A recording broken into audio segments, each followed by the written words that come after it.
Hi, in this video I'm looking at this problem here where we're finding the volume of a parabolic radio telescope dish of radius 5 meters formed by rotating this curve y equals 0.02 x squared about the x-axis. Now if we think about a parabolic radio dish, it looks something like that, and we want the volume that basically that dish takes up, as if you're going to try and fill it up with water. So if we look at our graph that we've got going on here, we've got 0.02x, which would look kind of like that, probably a little bit neater.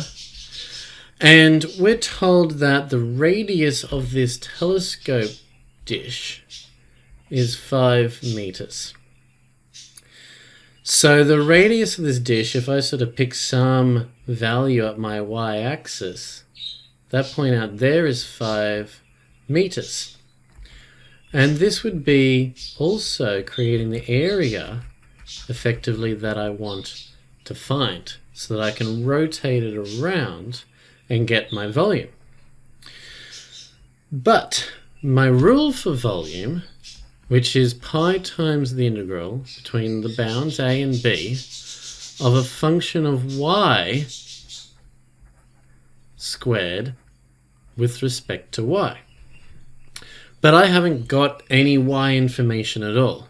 I've got a function of x, and I've got the radius of my telescope, which is 5 meters. But at least that gives us the x coordinate of our bound. We have our x bound of x equals 5.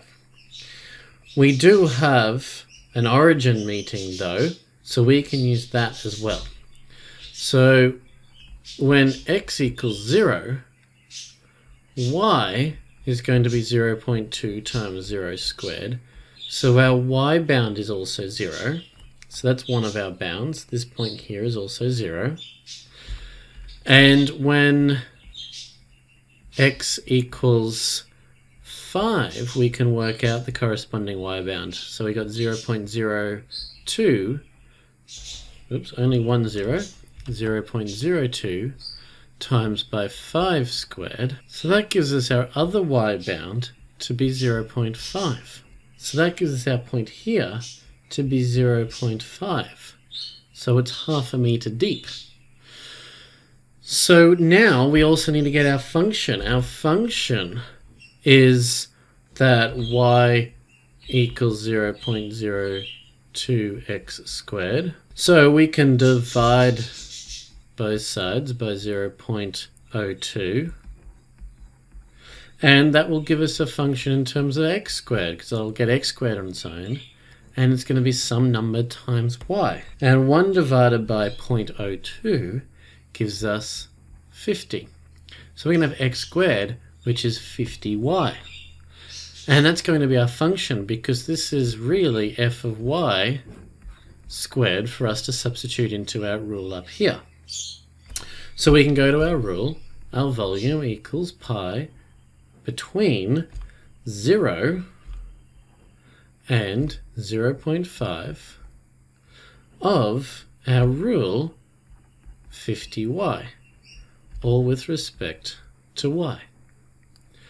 And so now if we perform this integral, we're going to have pi times 50y is just going to integrate to 50y squared on 2, and we're going to be between 0 and 0.5. So we get pi times 25y squared between 0 and 0.5. And so if we go and put in our bounds, we're going to have pi times by, now we're going to have 25 multiplied by our top bound, 0.5 squared, minus off 25 multiplied by our bottom bound squared.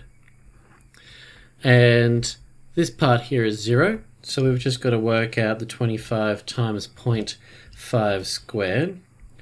And that means that we have pi times 6.25 for our volume. And if we multiply by pi, that's going to give us our volume for our dish to be 19.63. And because our units are in meters, we're going to have our volume is going to be in meters cubed. And so there we have it. The volume of this parabolic radio dish, which is a radius of 5 meters, but it's created by rotating this curve about the y-axis, is 19.63 meters cubed. And we got there by translating our function in terms of x into a function in terms of y, and our x bounds into y bounds, putting them into our rule, and getting our answer.